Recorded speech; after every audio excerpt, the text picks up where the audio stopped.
Bonjour et bienvenue sur Médien TV. Le Conseil de sécurité de l'ONU a reconduit pour un an le mandat de la MINURSO et appelle encore une fois à un règlement par le processus politique de la question du Sahara marocain. Une résolution 2654 qui satisfait le Maroc, comme le souligne un communiqué du ministère marocain des Affaires étrangères. Et pour mieux en savoir sur la portée de cette nouvelle résolution onusienne, nous recevons l'analyste politique Driss Aissaoui. Il est en direct avec nous depuis Rabat. Bienvenue à vous, Driss Aissaoui, et merci d'avoir accepté notre invitation. Merci, cher ami. Alors, finalement, la résolution a été adoptée hier après plusieurs séances de discussion au niveau du Conseil de sécurité. Que retenir de cette résolution, Driss Aissaoui? C'est une résolution qui met véritablement à l'aise la diplomatie marocaine. On attendait justement que les Nations Unies puissent discuter cette résolution, d'ailleurs tout le monde, et même les ennemis de l'intégrité territoriale du Royaume du Maroc attendaient cette résolution et ces discussions avec beaucoup d'inquiétude. Je pense qu'ils ont dû être déçus. Pourquoi? Parce que le Conseil de sécurité est resté stoïque, il est resté droit dans ses convictions en disant que le Maroc est aujourd'hui, le Royaume du Maroc est un pays sérieux, serein, et que le maintien des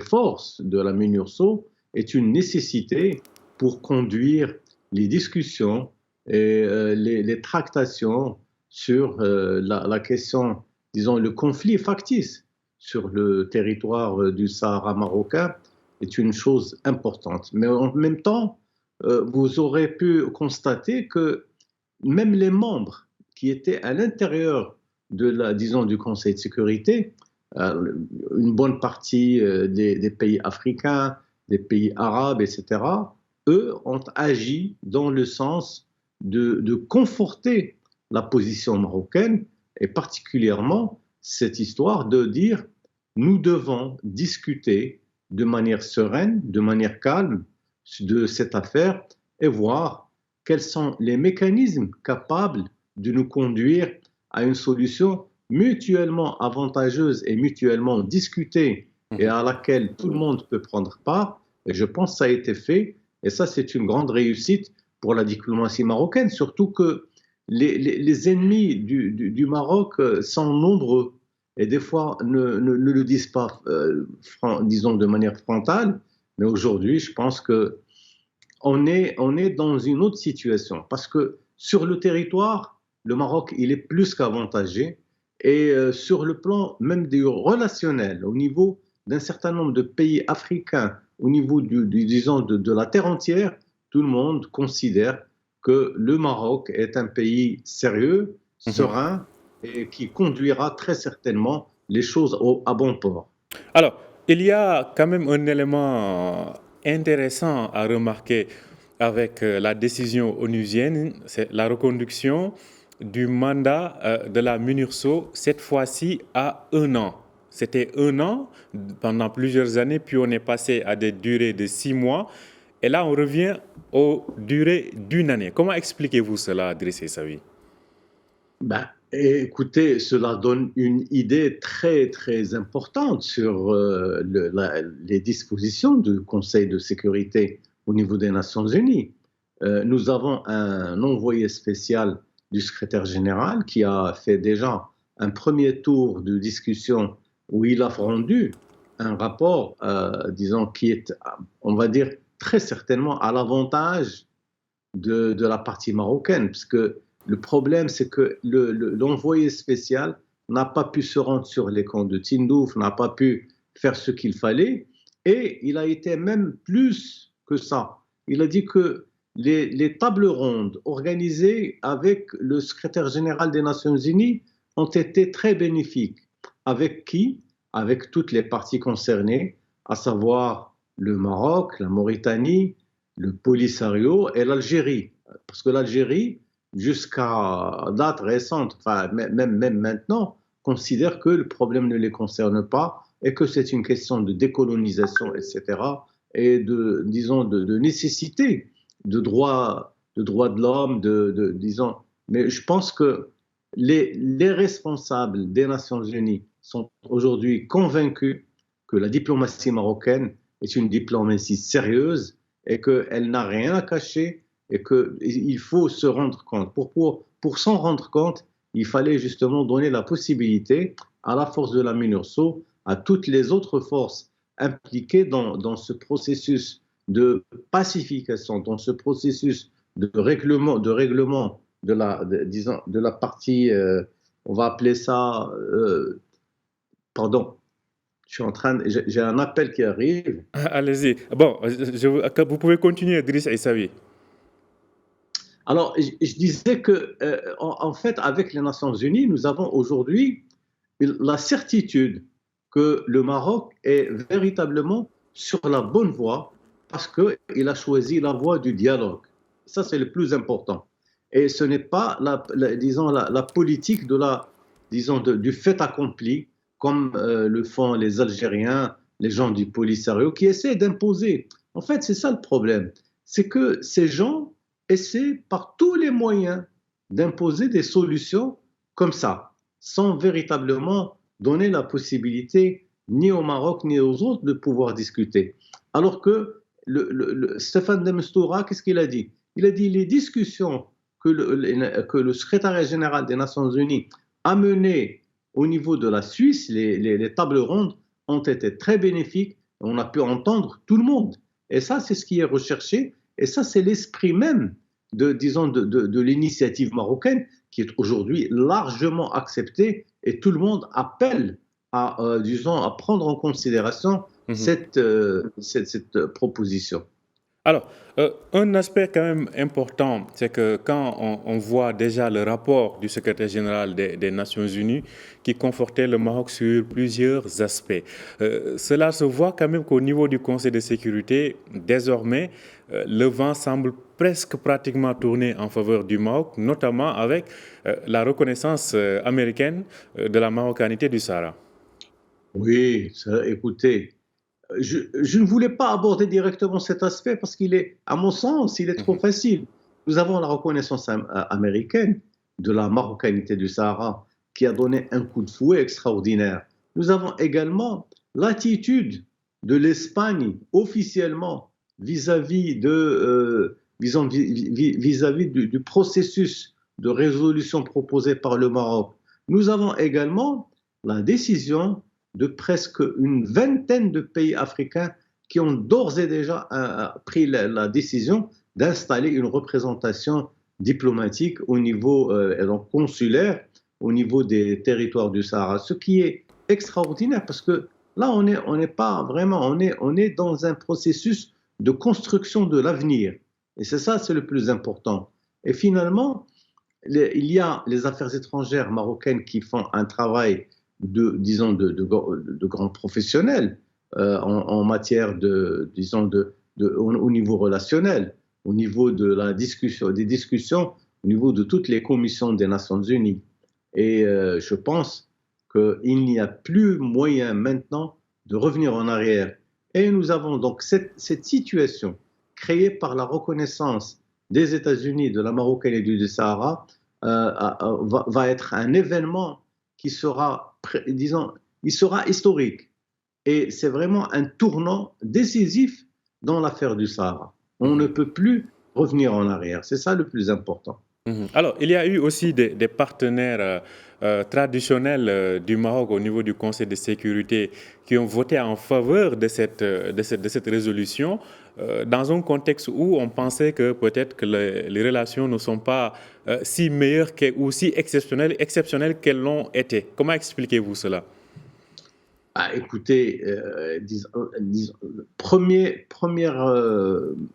remarque, c'est le fait qu'un pays comme la France, parce qu'en fait, ces jours-ci, on a entendu des choses sur la nature froide des relations entre Paris et Rabat, etc. Finalement, je pense que la diplomatie française a tenu bon et ils ont décidé en fonction de manière très logique avec leur position en tant qu'État, en tant que diplomatie, pour cette résolution.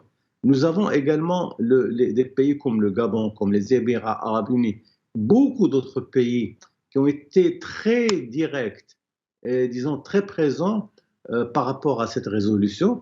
Et quand on dit reconduction de la mission des Nations Unies sur le Sahara, c'est une décision importante.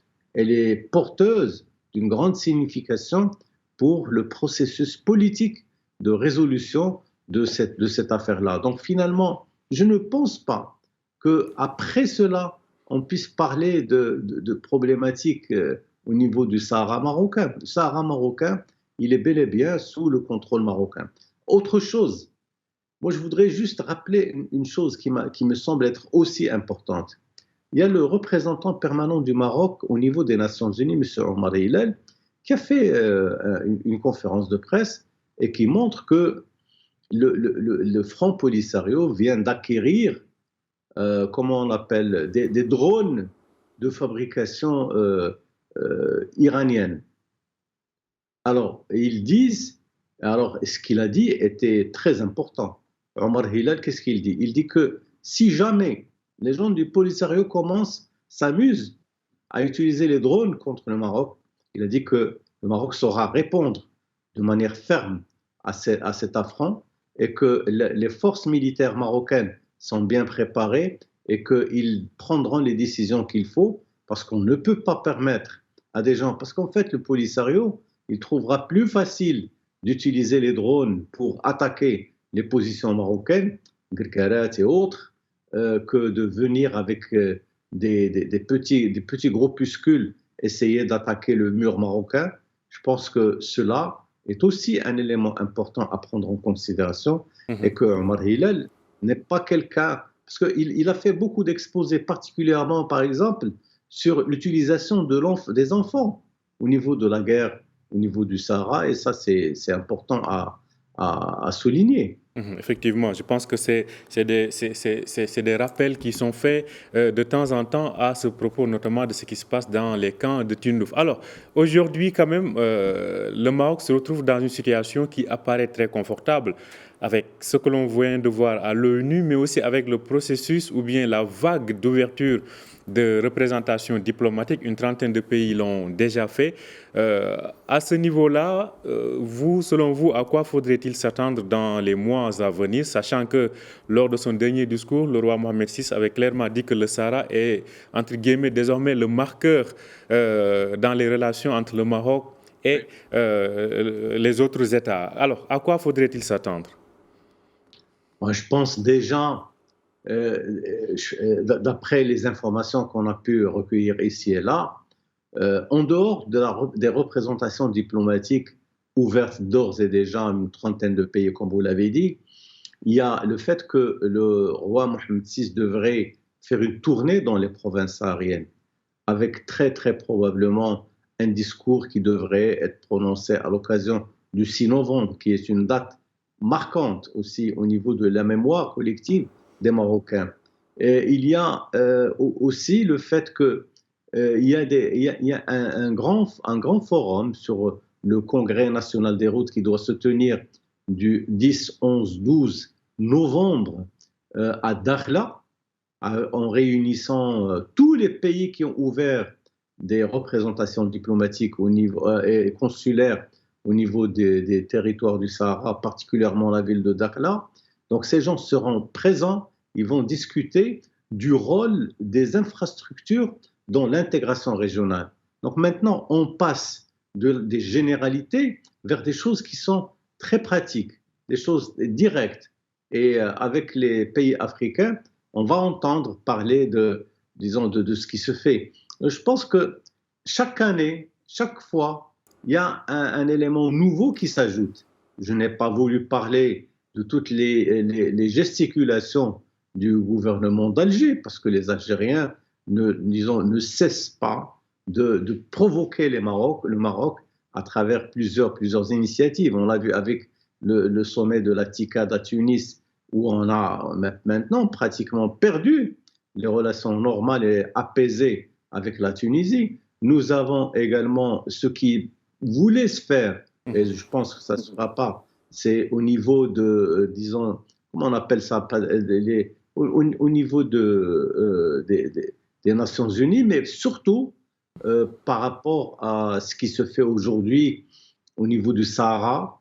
Et quand on dit cela, on a présent à l'esprit le fait que les forces marocaines et les syndicats, les partis politiques, la société civile et militaire marocaine sont des forces qui sont complètement mobilisées pour justement garder la nature disons de ces provinces.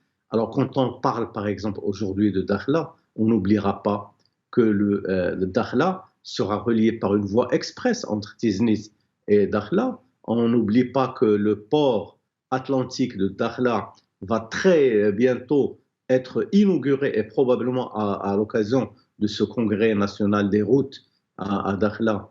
C'est quelque chose d'extraordinaire en termes, c'est sur le plan de la diplomatie et sur le plan des relations politiques au niveau de cette région. Donc, finalement, je pense qu'on est bien parti. On est donc bien parti. Merci à vous, Driss Essaoui. Je rappelle que vous êtes analyste politique. Vous nous parliez donc de ce vote, donc de la résolution 2654 hier par le Conseil de sécurité des Nations Unies. Globalement, il faudrait en retenir la reconduction pour 1 an du mandat de la MINURSO. Merci à vous, Driss Essaoui, d'avoir accepté notre invitation. Merci, cher ami Omar. Merci à vous aussi de nous avoir suivis. Je rappelle que vous pouvez retrouver cet entretien sur notre site www.medianews.com. Bonne journée, bonne suite de programme sur Médien TV.